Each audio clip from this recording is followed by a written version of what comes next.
உன் தகுதிக்கு நீ என்ன சம்பளம் எதிர்பார்க்கிற? 2000.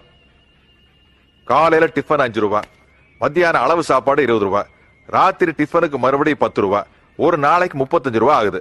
மாசத்துக்கு என்னதுன்னு கணக்கு போடு. 1050. 1050 ரூபாய்.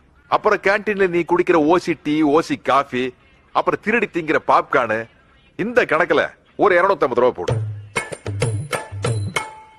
1725. அப்புறம் நீ ஓசியில முடி வெட்டுறதுக்காக சலூன்காரன் குடும்பத்தையே கூட்டிக்கிட்டு வந்து டிக்கெட் வாங்காம படம் பார்க்க வைக்கிறியே, அந்த கணக்குல ஒரு 300 ரூபாய் போடு. 2025. நீ என்ன சம்பளம் எதிர்பார்த்த? 2000. இந்த 25 ரூபாய் பாக்கிய மாசம் 1ஆம் தேதியிலிருந்து 7ஆம் தேதிக்குள்ள நீ எனக்கு கரெக்டா கொடுத்துற. ஓகே?